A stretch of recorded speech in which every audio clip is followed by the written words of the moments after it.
अस्सलाम वालेकुम, मैं हूं शाहजेब खानजादा। इलेक्शन से सिर्फ 8 दिन पहले पिछले इलेक्शन में कामयाब होकर हुकूमत बनाने वाले तहरीक इंसाफ के बानी चेयरमैन और साबिक वजीर आज़म इमरान खान को 10 साल कैद बा मुशक्कत की सज़ा सुना दी गई है। साइफर केस सुनने वाली खुसूसी अदालत ने आज 2 दिन तक गैर मामूली समातें करने के बाद इमरान खान और शाह महमूद कुरैशी को मुजरिम करार देते हुए सज़ा सुना दी। और दिलचस्प बात यह है कि 2018 के इलेक्शन से 19 दिन पहले भी तकरीबन ऐसी ही सूरत हाल सामने आई थी। उस वक्त 2013 के इलेक्शन में कामयाब होकर हुकूमत बनाने वाले नून लीग के कायद नवाज शरीफ को भी 10 साल कैद की सज़ा सुना दी गई थी। दोनों लीडर्स के केसेस का मवाज़ना नहीं किया जा सकता है, मगर जिस तरीके से खुसूसी अदालत ने साइफर केस को मुकम्मल किया है और आज फैसला सुनाया है, उस पर सवालात उठ रहे हैं। क्योंकि गुज़िश्ता रोज़ खुसूसी अदालत ने गैर मामूली समात की और 14 घंटे की तवील समात रात तक जारी रही और इस दौरान मुल्ज़िमान के सख्त एतराज़ के बावजूद उनको फराहम किए गए सरकारी वकीलों के जरिए गवाहान पर जिरा मुकम्मल कर ली गई और फिर मुल्ज़िमान के 342 के बयानात रिकॉर्ड करने के लिए सवालनामे तैयार कर लिए गए। इस मौके पर इमरान खान के वकील सलमान सफदर ने यह मौका अख्तियार किया कि अदालत ने जो डिफेंस काउंसिल मुकर्रर किए हैं वो इतने काबिल हैं कि 14 घंटे में केस भी समझ लिया और केस को समझकर गवाहों पर जिरा भी कर ली। ये नामुमकिन है, मगर आज भी खुसूसी अदालत में ऐसी ही सूरत हाल देखने में आई। जज अब्दुल हसन जुल्करनैन ने इमरान खान का 342 का बयान रिकॉर्ड कराते ही अचानक फैसला भी सुना दिया, यानी ना फैसला महफूज किया, ना फरीकैन को हतमी दलाइल का मौका दिया और मुख्तसर फैसला सुनाकर चले गए। वाज़ेह है कि खुसूसी अदालत में कई दिन से प्रोसिक्यूशन के गवाहों पर जिरा के लिए इमरान खान और शाह महमूद कुरैशी के वकला को मौका दिया जा रहा था, मगर वो बार बार केस को इल्तवा का शिकार कर रहे थे। जिसके बाद हफ्ते को जज अब्दुल हसन जुल्करनैन ने दोनों मुल्जिमान को सरकारी वकला फराहम करते हुए उनके जरिए जिरा करने का हुक्म दे दिया था और इन सरकारी वकला ने कल बाकी गवाहान पर जिरा मुकम्मल कर ली थी, जिसके बाद आज अदालत ने फैसला सुना दिया है। इससे पहले आज इमरान खान ने 342 का बयान रिकॉर्ड कराया और उसमें मौक़िफ़ अख्तियार किया कि बताना चाहता हूँ कि असल साजिश कैसे हुई। साइफर मेरे ऑफिस में था। जिम्मेदारी प्रिंसिपल सेक्रेटरी और मिलिट्री सेक्रेटरी की होती है। 3.5 साल के दौरान बतौर वजीर आज़म सिर्फ साइफर की एक दस्तावेज गायब हुई। साइफर की गुमशुदगी पर मिलिट्री सेक्रेटरी से कहा कि इसकी इंक्वायरी करें। मिलिट्री सेक्रेटरी ने कहा कि इंक्वायरी कर ली है, साइफर का कोई सबूत नहीं मिला। मुंतखब वजीर आज़म को निकाल दिया गया। मुंतखब वजीर आज़म के खिलाफ साजिश में जनरल बाजवा और डोनाल्ड लू शामिल थे। हुसैन हक्कानी ने जनरल बाजवा के कहने पर मेरे खिलाफ लॉबिंग की। इमरान खान के बयान के मुताबिक जनरल बाजवा से मुलाकात के लिए 3 रुकनी कमेटी बनाई। कमेटी में असद उमर, शाह महमूद कुरैशी और परवेज़ खटक शामिल थे। जनरल बाजवा ने कमेटी को कहा कि अपनी सिमत दुरुस्त करो वरना 12 साल के लिए अंदर जाओगे। इस दौरान मेरी बाजवा से मुतादिद मुलाकातें हुई। जनरल बाजवा से कहा कि अगर हुकूमत गिराई गई तो पाकिस्तानी मईशत डूब जाएगी। बयान के मुताबिक जलसे में जो कॉपी लहराई वो साइफर की पैराफ्रेज कॉपी थी। 22 अगस्त 2022 को ऐवान सदर में मेरी जनरल बाजवा से फिर मुलाकात हुई। जनरल बाजवा ने मुलाकात में कहा कि साइफर पर बात ना करो। जनरल बाजवा ने कहा कि मीर जाफर और मीर सादिक कहना बंद करो। जनरल बाजवा ने कहा कि तुम्हारे ऊपर ऑफिशियल सीक्रेट एक्ट लागू होगा। साइफर जनरल बाजवा की ईमा पर चोरी किया गया। इसके बाद जज अब्दुल हसन जुल्करनैन ने इमरान खान से सवाल किया कि साइफर कहाँ है, तो उन्होंने जवाब दिया कि साइफर ऑफिस में था और इससे मुताल्लिक मैंने बयान में बता दिया है। इसके बाद जज अब्दुल हसन जुल्करनैन ने मुख्तसर ज़बानी फैसला सुनाते हुए इमरान खान और शाह महमूद कुरैशी को 10-10 साल कैद बामुशक्कत की सज़ा सुना दी। अहम बात यह है कि गुज़िश्ता बुध तक इस केस की समात मामूल के मुताबिक चल रही थी। उस दिन इमरान खान और शाह महमूद कुरैशी के वकला भी अदालत में पेश हुए थे और उन्होंने 4 गवाहों पर जिरा भी कर ली थी, मगर फिर अचानक जुमेरात को मुल्जिमान के वकला अदालत में पेश नहीं हुए। FIA की टीम भी मौजूद थी, जबकि इमरान खान और शाह महमूद कुरैशी भी कमरा अदालत में मौजूद थे, मगर वकला सफाई की अदम दस्तियाबी की वजह से अदालत ने समात अगले दिन यानी जुमेरात तक के लिए मुलतवी कर दी। इसके बाद जुमे को समात शुरू हुई तो मुल्जिमान के सीनियर वकला फिर पेश नहीं हुए। अदालत ने उन्हें पेश होने के लिए 2 दफ़ा मोहलत दी, मगर वो फिर पेश नहीं हुए।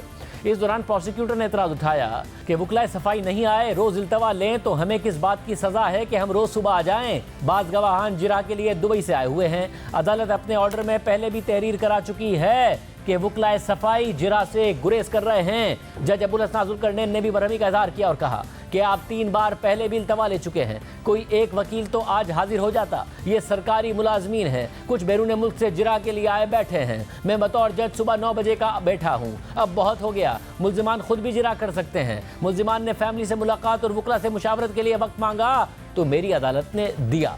वकला सफाई ने जिरा के लिए इल्तवा मांगा तो मेरी अदालत ने वो भी दिया। अब एक लंबी तारीख लेना चाहते हैं, किस बुनियाद पर दें? इस दौरान FIA के प्रोसिक्यूटर ने अदालत से दरख्वास्त की कि वकला सफाई का गवाहान पर जिरा का हक खत्म किया जाए, जिस पर अदालत ने फैसला महफूज कर लिया। मगर फिर अगले दिन इमरान खान और शाह महमूद कुरैशी के सीनियर वकला दोबारा पेश नहीं हुए और फिर अदालत के हुक्म पर इमरान खान और शाह महमूद कुरैशी को सरकारी वकला फराहम कर दिए गए, जिस पर इमरान खान और शाह महमूद कुरैशी ने सख्त एहतजाज करते हुए सरकारी वकीलों पर अदम एतमाद का इजहार कर दिया। इमरान खान ने कहा कि जिन वकला पर हमें एतमाद नहीं है वो क्या हमारी नुमाइंदगी करेंगे? जज साहब, ये क्या मजाक चल रहा है?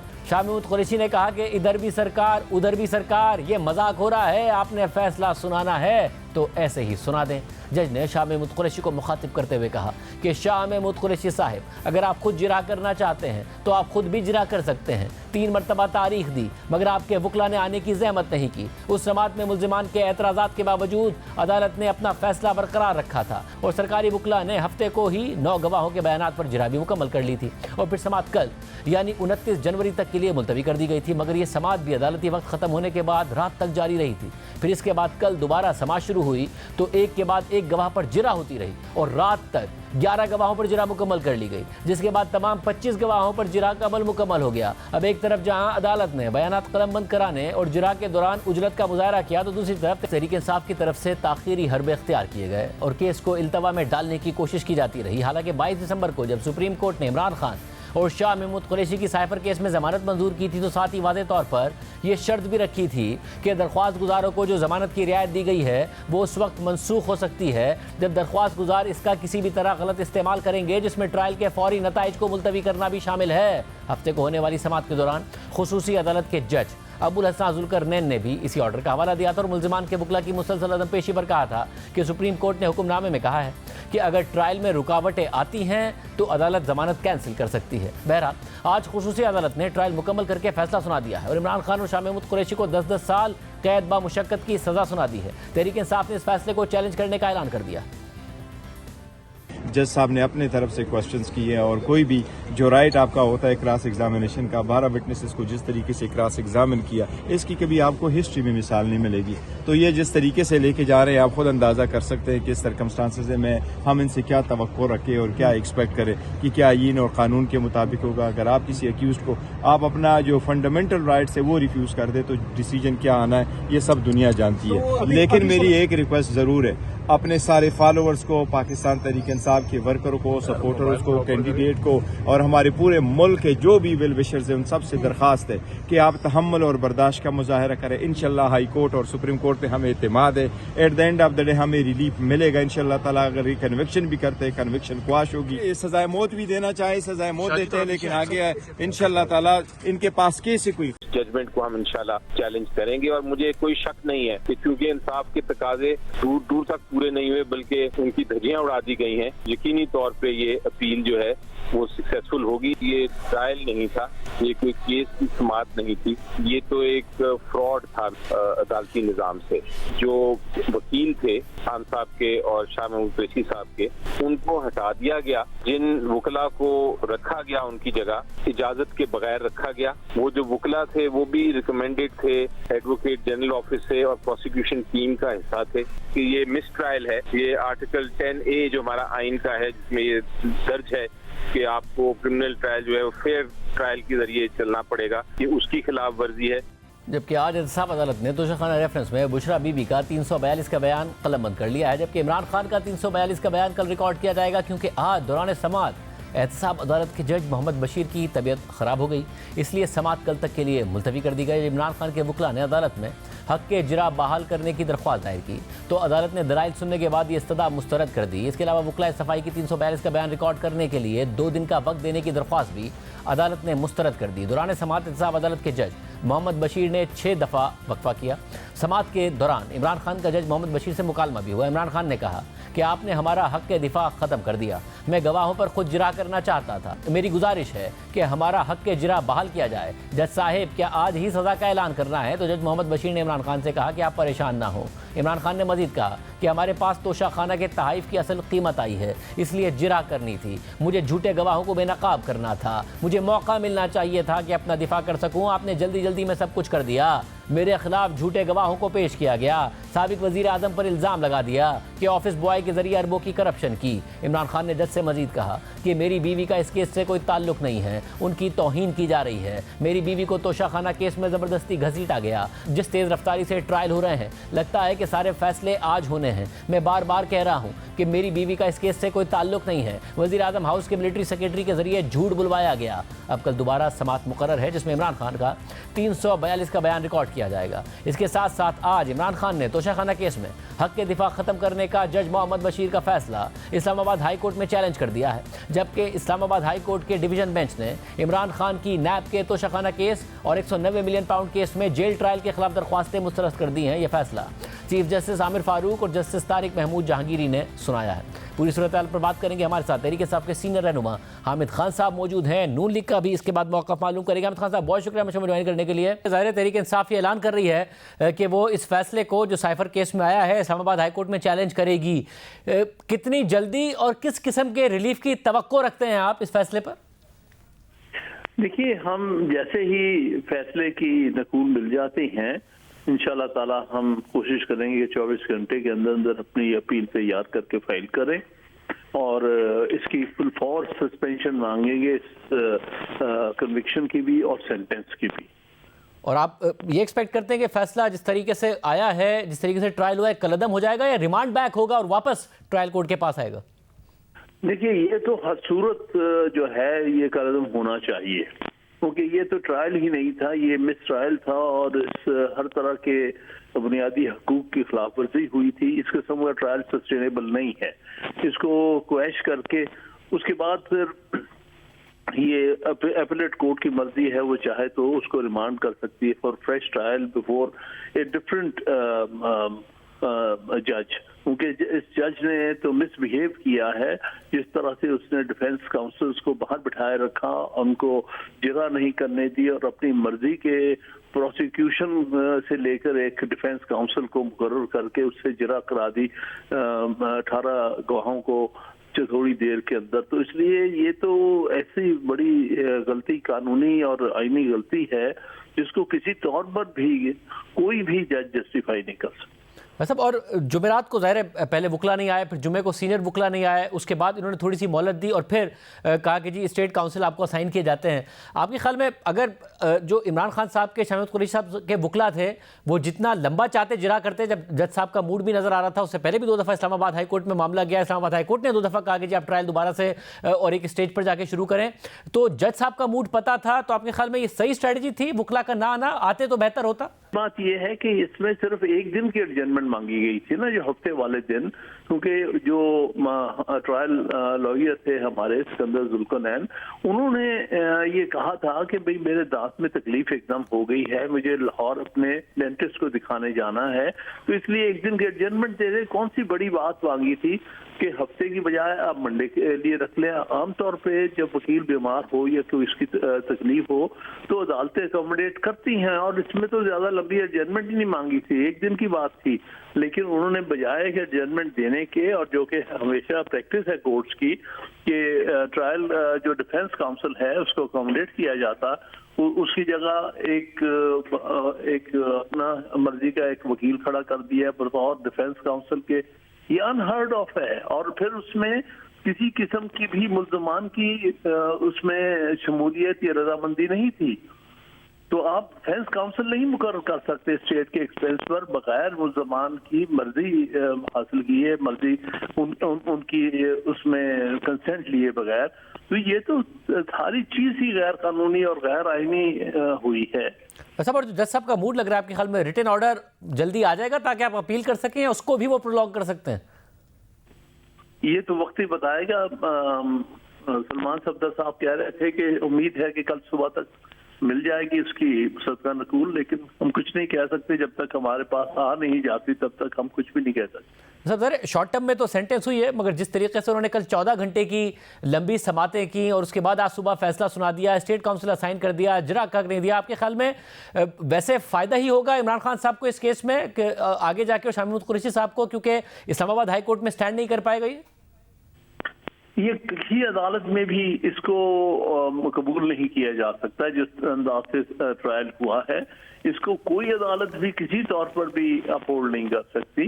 ये तो हर तरह से जो है कॉन्शियस के भी खिलाफ है, सारे बुनियादी हकूक के खिलाफ है, ये फेयर ट्रायल के खिलाफ है, हर असूल के खिलाफ है, जो आईनी और कानूनी असूल हैं ट्रायल के, उनके सब के खिलाफ है, खिलाफ वर्जी है। तो लिहाजा इसका सस्टेन करना मुमकिन नहीं है। हम समझते हैं कि कोई भी अदालत, हाई कोर्ट या सुप्रीम कोर्ट, इसको सस्टेन नहीं कर सकती। तो लेकिन उन्होंने इस वक्त तो एक सियासी फायदा उठाने की बज़ाहिर कोशिश की है कन्विक्शन करके कि जो पार्टी के हेड हैं और वाइस चेयरमैन दोनों को जो है उनको सजा सुना दी है और सजा याफ्ता बना दिया है, कन्विक्ट कर दिया है। तो ये मकसद तो बज़ाहिर ये लगता था कि इलेक्शन से पहले एक सियासी फायदा पहुंचाने की कोशिश की जा रही है दूसरी सियासी जमातों को, एक बड़ी सियासी जमात के जो रहनुमाओं को कन्विक्ट करके। और अब एक ऐसी सूरत हाल है जिसमें आपके पार्टी लीडर पहले जेल में थे, वो पहले ही इलेक्शन नहीं लड़ सकते, फिर पार्टी से बल्ले का निशान चला गया, उम्मीदवार इंडिपेंडेंट लड़ रहे हैं। आज का फैसला आपके ख्याल में आपकी पार्टी को 8 फरवरी के दिन नुकसान पहुंचाएगा या और एनर्जाइज करेगा आपके वोटर सपोर्टर को वोट देने के लिए? देखिए, ये तो वक्त बता सकता है, लेकिन मैं समझता हूं जो इसके पीछे नीयत है, बज़ाहिर जिन लोगों जो मुख्तलिफ ताकतें जल्दी इसको आगे निपटाने के चक्कर में थी, तो वो सियासी फायदा उठाने की कोशिश कर रहे हैं और सियासी नुकसान पहुंचाने की कोशिश कर रहे हैं पीटीआई। मतलब और इस वक्त आपके ख्याल में एक ऐसी पोजीशन में है तहरीक इंसाफ के इलेक्शन 8 फरवरी के दिन जवाब दे सके, और जो इमरान खान साहब का कॉन्फिडेंस था कि जब भी इलेक्शन होगा हम स्वीप करेंगे, वो पोजीशन आपको दिख रही है? देखिए, इसमें बहुत सारी मुश्किलात हैं। इस वक्त मौजूदा हुकूमत जो है और एस्टेब्लिशमेंट, वो हर तरह से पीटीआई और उसके वर्कर्स, उसके कैंडिडेट्स के खिलाफ काम कर रही है। लोगों को रास्ता रोका जा रहा है, हर तरह की सख्ती, पाबंदी, जुल्म, ज्यादती और जबर किया जा रहा है। तो इसमें ये तो कोई इलेक्शन नहीं हो रहा। इस तरह से इलेक्शन पार्टी सिंबल के बगैर जो इलेक्शन है वो इलेक्शन नहीं है, वो तो बहुत बड़ी ज्यादती है और एक तरफा है सारा मामला। लेकिन हमने सिर्फ अपनी एक प्रोटेस्ट बता रहे हैं कि हम तो फिर भी मैदान में है, आप जो जी चाहे कर लें, हम मैदान छोड़ने को तैयार नहीं है। आप समझते हैं कि आप हमें इस तरह से मैदान से भगा देंगे, ये नहीं होगा, क्योंकि हम सही माने में कौम की नुमाइंदगी करते हैं, कौम की सोच की हम नुमाइंदगी करते हैं। तो इसलिए हम इतनी मुश्किलात में, इतनी दुश्वारियों में, इतनी जुल्म और ज्यादती और जबर में भी इलेक्शन में हिस्सा ले रहे हैं। बहुत शुक्रिया तहरीक इंसाफ की राय आपने सुनी। नून लीग की राय मालूम करेंगे एक ब्रेक के बाद। नून लीग के सीनियर रहनुमा ख्वाजा आसिफ साहब हमारे साथ मौजूद हैं। ख्वाजा साहब, बहुत शुक्रिया हमें ज्वाइन करने के लिए। ज़ाहिर है जराइम में फ़र्क है, इल्ज़ामात में फ़र्क है, मगर से 5 साल पहले एक वज़ीर आज़म इलेक्शन से 17 दिन पहले उसे सज़ा सुनाई जाती है 10 साल की, बड़ी समय जेल में जाता है। अब 5 साल बाद इलेक्शन से 8 दिन पहले एक और वज़ीर आज़म जो पहले से ही जेल में है, उन्हें 10 साल की सज़ा सुनाई जाती है। साइकिल ही रिपीट हो रहा है। साइकिल रिपीट, अनफॉर्चुनेटली आप इसको ये जो है लेबल कर सकते हैं इस तरह के, साइकिल रिपीट हो रहा है। लेकिन मैंने सुबह भी मेरा ख्याल है कि आपके चैनल से भी ऐसे मुझे फ़ोन आया था, मैंने उनको कहा था कि मैं ये माजी में अगर देखा जाए तो मियां नवाज शरीफ का साथ जो कुछ हुआ, जिस तरह उनको इलेक्शन से बाहर रखा गया, जिस तरह जो है ना उससे पहले जो है जो भी हादसा हमारी तारीख में हुए हैं, जिसमें एस्टेब्लिशमेंट की और सियासतदानों की कन्फ्रंटेशन जो है वो सामने आई है। लेकिन मैं उनको इंस्टीट्यूशनल कन्फ्रंटेशन कम कहूँगा, शख्सियात की कन्फ्रंटेशन जो है वो ज़्यादा थी। उसमें इंस्टीट्यूशंस जो है इन्वॉल्व नहीं हुए थे। लेकिन ये जो वाक़या हुआ है, इसमें एक सिटिंग प्राइम मिनिस्टर जो है वो अपने आप को जो है रेस्क्यू करने के लिए जो है वो सहारा ऐसी बातों का ले रहा है जो जराइम की जुमरे में आती हैं और वो स्टेट की हमारी सिक्योरिटी जो है उसको कॉम्प्रोमाइज़ करते हैं, हमारे रिलेशनशिप जो है कॉम्प्रोमाइज़ होते हैं। अगर मियां नवाज शरीफ के ऊपर अब इल्ज़ाम देखें तो इल्ज़ाम जो है कभी साबित नहीं हुए। उनको कैद सुनाई गई, 10 साल कैद सुनाई गई उसको एवनफील्ड केस में, वो भी बाद में जो है वो बरी हुए उससे, उस केस के मतलब जो है लोगों ने बयानात दे दिए, जुडिशरी ने बयानात दे दिए कि वो इस तरह हुआ और इस तरह हुआ, सारी हकीकत सामने आ गई। लेकिन ये एक ऐसा सिलसिला है जिसकी रिकॉर्डिंग मौजूद है और इमरान खान साहब की कन्फेशन मौजूद है, कुरैशी साहब की जो है कन्फेशंस मौजूद हैं, पब्लिक कन्फेशंस मौजूद हैं कि ये हुआ और ये हुआ और ये जो है क्या बात है, कहते हैं कि एब्सोल्युटली नॉट और गुलामी नामंजूर और बैरूनी साजिश नामंजूर जो है। तो मैं समझता हूँ कि कभी भी माजी में किसी हुक्मरान ने, वज़ीर आज़म ने, सिविलियन हुक्मरान ने कभी भी स्टेट को इस तरह इस्तेमाल नहीं किया जिसकी वजह से पाकिस्तान की सलामती या पाकिस्तान की जो क्रेडिबिलिटी या साख जो है वो मलिया मेट हो जाए या वो खाक में मिल जाए। खुदा साहब, आपने कहा कि खुद कन्फेशंस मौजूद हैं, इसके अलावा जो विटनेसेस थे जिसमें साबिक सफ़ीर हो असद मजीद साहब या साबिक सेक्रेटरी खारजा, उनके बयानात भी मौजूद हैं। जब विटनेसेस मौजूद थे, एविडेंस मौजूद था, तो आपके ख्याल में ड्यू प्रोसेस के जरिए होता तो बेहतर होता है या बजाय इसके कि स्टेट काउंसिल असाइन कर दिए, कल 14 घंटे के लिए ट्रायल कर दिया, आज कर दिया? क्योंकि जैसे ही अगर आप इलेक्शन में जीत के हुकूमत में आ भी गए तो इस्लामाबाद हाई कोर्ट से वकला की यही राय कि ओवरटर्न हो जाना है। इमरान खान साहब उस वक्त बाहर आ रहे होंगे, इलेक्शन बेशक आप लोग जीत गए होंगे, मगर क्या एक स्टेबल हुकूमत मिल पाएगी आपको जिस तरीके से ये ट्रायल चला है? मेरा ख्याल है मैं जो आप बात कह रहे हैं उससे मैं आई बैक टू डिसएग्री, क्योंकि इतनी सॉलिड एविडेंस है कि अगर ये अगर ट्रायल में कोई सुकम भी है तो वो ट्रायल को जो है या उस एविडेंस को तो नहीं विशिएट करता, या उस एविडेंस को तो अगर मैं आपकी अगर बात से एग्री भी कर लूँ तो विशिएट तो नहीं करता उसकी एविडेंस की या उसकी जो पब्लिक कन्फेशंस हैं वो उतने करते हैं और उनके साथियों के जो बयानात हैं। तो अगर उसके कोई टेक्निकल जो कोई इस किस्म का जिस तरह आप फरमा रहे हैं कोई इस किस्म की बात हुई भी तो वो फिर दोबारा जो है उसका कोई ना कोई सिलसिला निकल आएगा जो है अगर ये हाई कोर्ट में जाता है। तो मैं तो मियां नवाज शरीफ के सिलसिले में तो ये मौका ही किसी को नहीं दिया गया था, वो सीधा सुप्रीम कोर्ट में ट्रायल किया गया था। आप इल्जाम देखें और ट्रायल का जो है सारा वो देखें, जो सीक्वेंस देखें कि उसमें मियां नवाज शरीफ को अपील का कोई हक ही नहीं दिया गया। इनको तो सारे हक प्रोवाइड किए जा रहे हैं। ये जिस तरह आप फरमा रहे हैं हाई कोर्ट में जाएंगे, हाई कोर्ट में अपील करेंगे, इनके वकला भी आज कह रहे थे, उसके बाद सुप्रीम कोर्ट भी मौजूद है। ये सारी जो लीगल एक फैसिलिटीज है या ऑप्शंस जो हैं उनको पास मौजूद है और उसमें कोई भी फैसला हो सकता है। मैं को प्रेडिक्ट नहीं कर रहा, कोई भी फैसला हो सकता है जिस तरह आप फरमा रहे हैं। लेकिन साहब इस सब में एक है इलेक्शन का आना। आपके ख्याल में आपको इलेक्शन में इसका फ़ायदा होगा या पीटीआई का एक जो क्राउड है वो और ज़्यादा एनर्जाइज होगा कि हमारे लीडर के साथ गलत हुआ है, जल्दी में उसका ट्रायल करके उसे सज़ा दी गई है और वो ज़्यादा बड़ी तादाद में निकलेगा और जो शहरी हल्के हैं उसमें आपके लिए ख़तरा पैदा होगा? मैंने आज देखे ना ये सुबह वाकया हुआ है, मैं अभी भी अपने हल्के में फिर रहा हूँ, मैंने कोई सिग्निफिकेंट इसका असर नहीं देखा हल्के के अंदर जो है।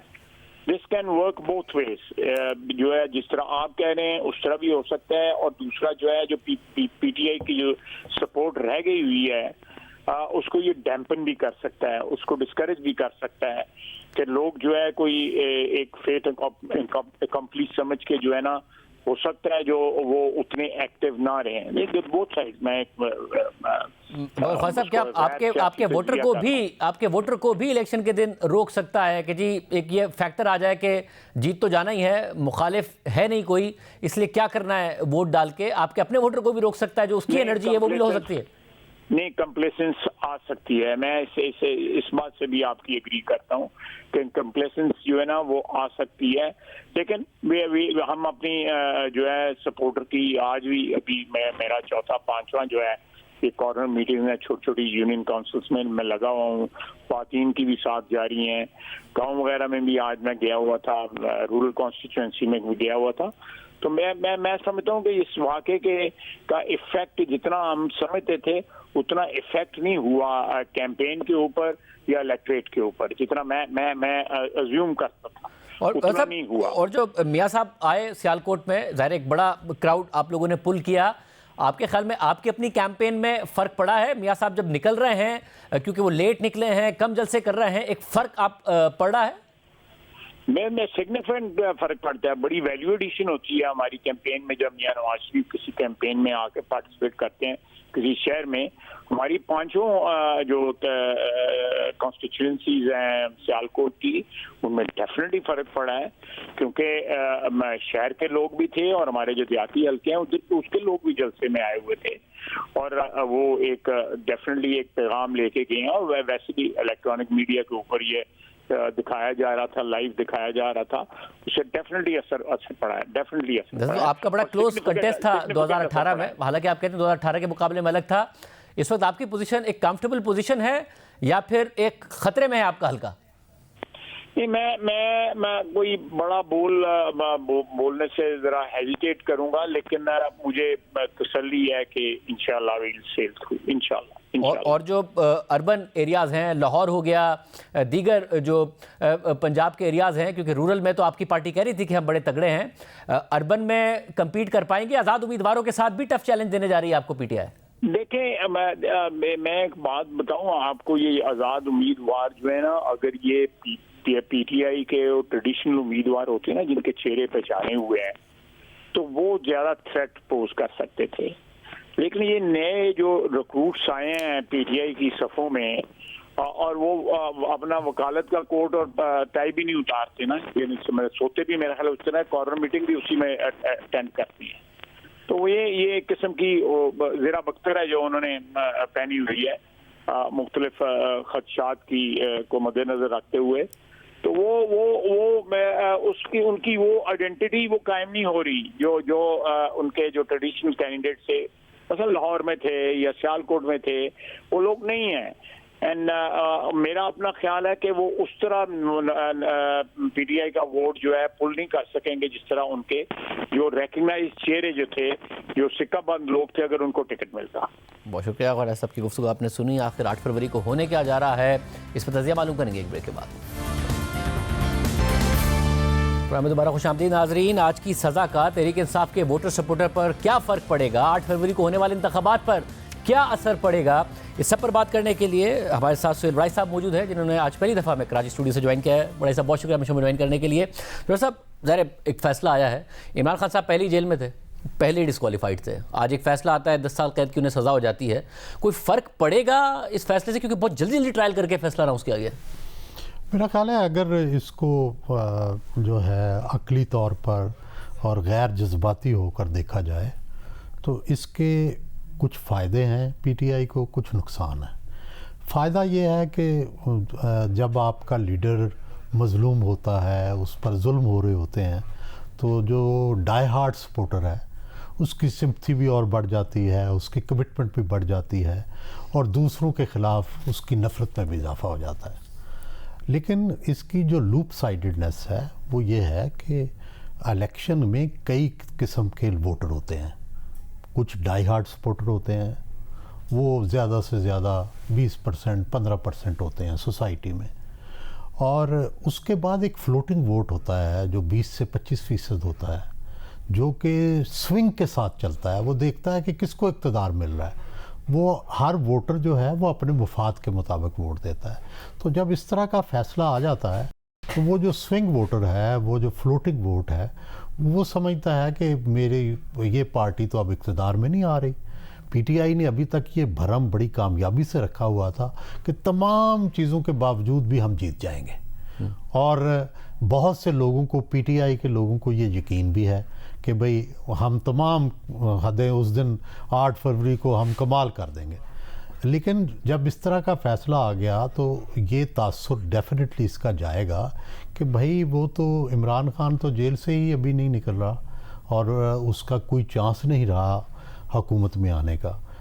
तो इस तासुर से एक मनफी जो है वो फीलिंग डेवलप होगी, और जो स्विंग वोट है वो मुखालिफ को चला जाएगा। सब और जो ज़रा सोशल मीडिया पर बहुत अग्रेसिव है पाकिस्तान तहरीक इंसाफ, उनका जो दावा है और अभी से कैंपेन शुरू की है कि एक वाहिद रास्ता इमरान खान साहब को बाहर निकालने का है, 8 फरवरी को आप निकलकर वोट दें। अगर आप वोट देंगे तो फिर ही वो रास्ता निकलेगा जिसमें इमरान खान साहब बाहर आ सकते हैं। आप ख्याल में एक बड़ी तादाद में, जिसका पहले भी आप कह रहे थे कि आज से पहले हुआ तो नहीं है, मगर हो सकता है जिस किस्म की अग्रेसिव कैंपेन है, 10% चांस है इस बात का कि बहुत ज़्यादा टर्न आउट हो जाए, तो आज के फैसले के बाद उसके इम्कानात बढ़े हैं या कम हुए? नहीं, देखें, शहरों के अंदर तो अभी भी इसका इम्कान मौजूद है कि 50 से 60% टर्न आउट हो। अगर इमरान खान को फ़ायदा पहुंचना है या तहरीक इंसाफ को फ़ायदा पहुंचना है तो उसके लिए 50 से 60% टर्न आउट चाहिए।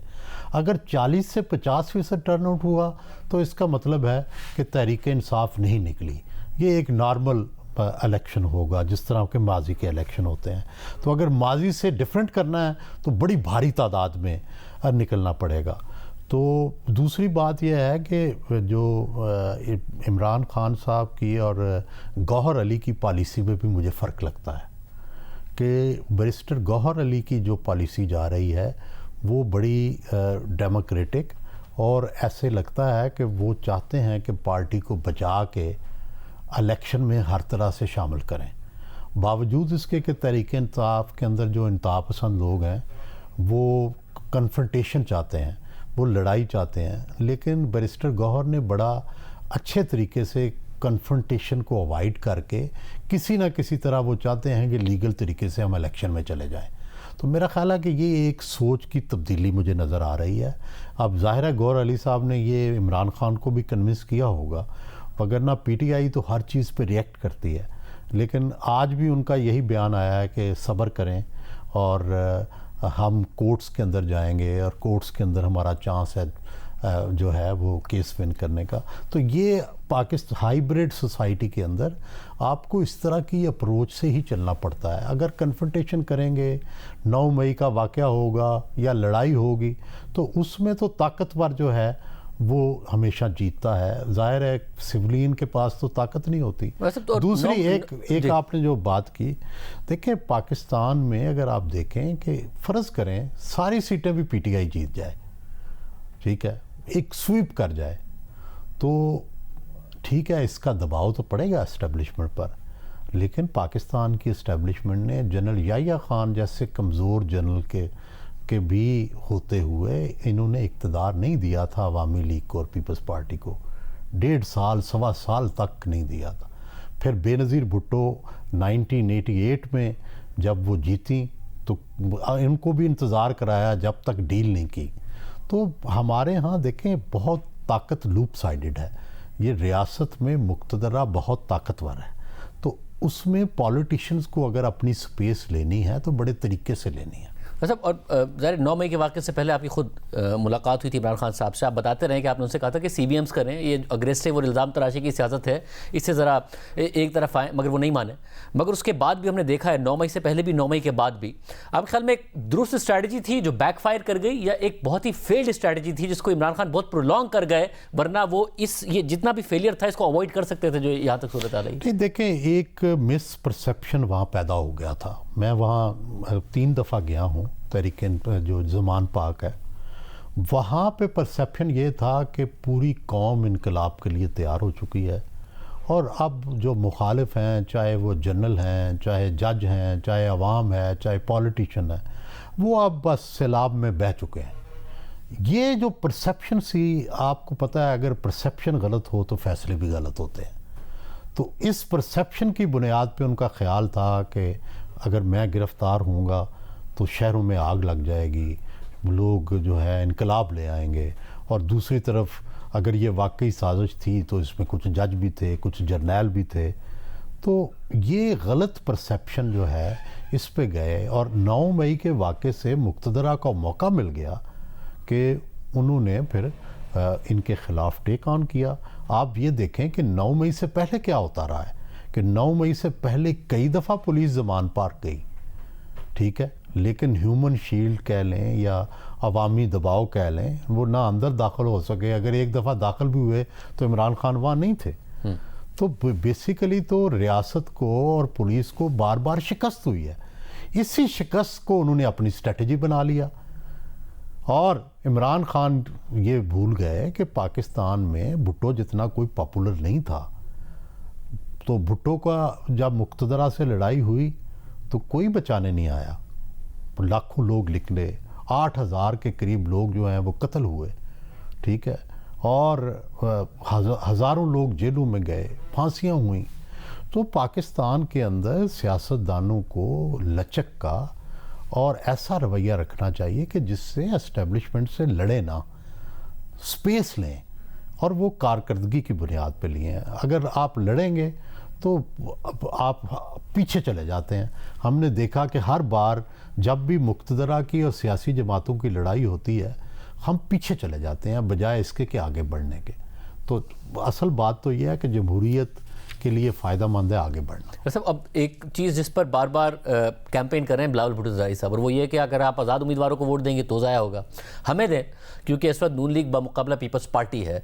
तो आज के फैसले के बाद क्या जो बिलावल की ये जो पिच है, जो कैंपेन है, इसमें उनको फ़ायदा हो सकता है कि तहरीक इंसाफ का वोटर उन्हें वोट दे रहा? देखें, इस वक्त पंजाब की हद तक तो मैं श्योर हूँ कि सिर्फ एक सेंटेंस पे इलेक्शन हो रहा है, और वो ये है कि पीटीआई के साथ कौन है और एंटी पीटीआई कौन है। तो इसलिए इसमें ये लॉक्ड है इस वक्त सिचुएशन। इसमें बिलावल साहब की जितनी भी अच्छी भली बातें हों, इनका असर नहीं होने वाला, क्योंकि वोटर भी लॉक्ड है, प्रो पीटीआई और एंटी पीटीआई, और इसमें तीसरी ताकत की गुंजाइश नहीं है। अच्छा, और फिर उसमें क्या नवाज शरीफ वापस आकर, ज़ाहिर लेट उन्होंने कैंपेन शुरू की है, मगर ये जो तासुर था कि वो निकल नहीं पाएंगे, आपको लग रहा है क्राउड पुल करने में और अपनी सपोर्ट को एनर्जाइज करने में कामयाब हुए हैं, और वाकई उनकी और वजारत उज़्मा के दरमियान अब 8 फरवरी रह गया? जी, ये दुरुस्त है। नहीं, ये हमें पता था कि जो इलेक्शन मशीनरी है वो नून लीग की सबसे बेहतर है। उन्होंने जो कैंडिडेट हैं सबसे बेहतर उतारे हैं। हाँ, उनको शहरों के अंदर जो पहले उनकी सपोर्ट होती थी, अर्बन मिडिल क्लास, वो जा चुकी है पीटीआई की तरफ, लेकिन बिजनेस क्लास अभी भी उनके साथ है।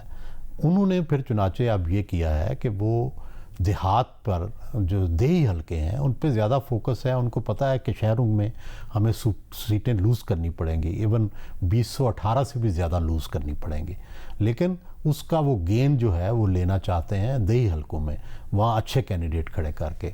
और मेरा ख्याल है कि उनकी स्ट्रेटजी बहुत अच्छी है। उन्होंने एक एक हलके का सर्वे करवाया है। और दूसरी तरफ पीटीआई का प्रॉब्लम यह है कि एक तरफ तो सिंबल नहीं है, दूसरी तरफ कमज़ोर उम्मीदवार हैं। अक्सर जगह पर जो है जो नुमाया उम्मीदवार था वो या भाग गया या रुपोश है। और तीसरी बात है कि तजर्बाकार नहीं है जो बंदे लोग खड़ा करें। वो कितने, हर हलके के अंदर 6,000 10,000 लोग चाहिए होते हैं जो पोलिंग स्टेशनों पे जाएं, जो जाके आपकी पोलिंग कैंप लगाएं। ये इतने लोगों को ट्रेन करना, उनको वहाँ बिठाना, ये सारा मुश्किल होगा नए लोगों के लिए। लेकिन फिर भी वही, जैसे मैं पहले से कहता रहा हूँ कि 10% हमें ये चांस देना चाहिए कि शायद इस दफ़ा लोग बहुत तादाद में निकल आएँ और सब कुछ बदल दें। बहुत शुक्रिया सुलवाई साहब का तज़िया आपने सुना। ट्रांसपेरेंसी इंटरनेशनल ने अपनी 2023 की रिपोर्ट जारी कर दी है, जिसमें पाकिस्तान 140वें से 133वें नंबर पर आ गया है, यानी आलमी रैंकिंग में 7 दर्जों की बेहतरी आई है। जबकि करप्शन परसेप्शन इंडेक्स में भी 2 पॉइंट का इजाफा हुआ है और वो गुज़िश्ता साल के मुकाबले में 27 से बढ़कर 29 पॉइंट्स पर आ गया है। जबकि ट्रांसपेरेंसी इंटरनेशनल पाकिस्तान के सरबराह जिसे रिटायर्ड ज़िया परवेज़ ने इस मामले पर तबसरा करते हुए लिखा है कि यह हौसला अफजा बात है कि पाकिस्तान की रैंकिंग और उसके CPI स्कोर में बेहतरी आई है। इससे रियासत के मुख्तलिफ सतूनों की तरफ से की जाने वाली इंसदाद बदउनवानी की कोशिशों की अक्कासी होती है, जिसकी वजह से पाकिस्तान ने CPI 2023 में बेहतरी देखी है। तवक्को है कि बेहतर हुक्मरानी के लिए हुकूमती पॉलिसीज़ और कवानीन के मौसर निफाज से मुस्तकबिल में मस्बत नताइज बरामद होंगे। अहम बात यह है कि माजी में इमरान खान करप्शन के खिलाफ बयानियाँ बनाने में ट्रांसपेरेंसी इंटरनेशनल की रिपोर्ट का हवाला देते थे और दावा करते थे कि इस इदारे की रिपोर्ट में पाकिस्तान की हुकूमतों को करप्ट तरीन हुकूमत करार दिया जाता है। मगर दिलचस्प बात यह है कि पीपल्स पार्टी के दौर से लेकर आज तक अगर ट्रांसपेरेंसी इंटरनेशनल की रिपोर्ट का जायज़ा लिया जाए तो उसमें इमरान खान की हुकूमत वो हुकूमत है जिसमें करप्शन का तासुर बढ़ा है, लेकिन उनकी हुकूमत खत्म होने के बाद फिर से इस तासुर में बेहतरी देखी गई है। खुद ट्रांसपेरेंसी इंटरनेशनल की रिपोर्ट के मुताबिक 2013 में करप्शन इंडेक्स में पाकिस्तान का नंबर 127वां था, फिर 2014 में करप्शन इंडेक्स में पाकिस्तान का नंबर बेहतर होकर 126, फिर 2018 में यानी नून लीग की हुकूमत के आखिरी साल में पाकिस्तान का नंबर मजीद बेहतर होकर 117 था।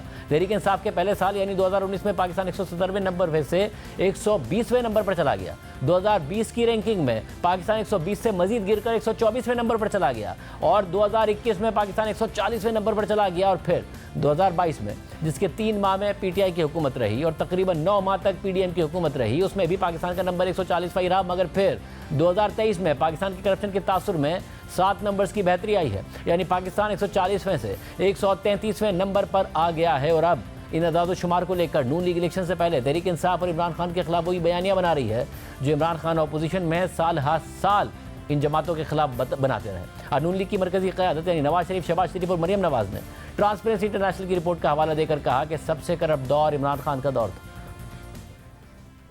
ट्रांसपेरेंसी इंटरनेशनल कह रही है कि सबसे करप्ट तरीन दौर इमरान खान का दौर था।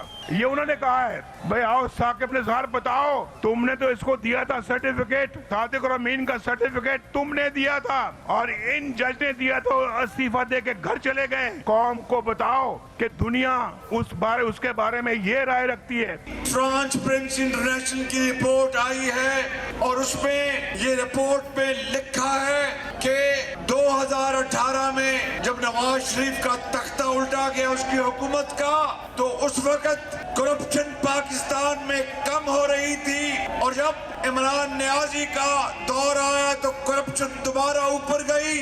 आज ट्रांसपेरेंसी इंटरनेशनल जैसी तंजीम कह रही है कि सबसे करप्ट दौर जो है वो इमरान खान का दौर था।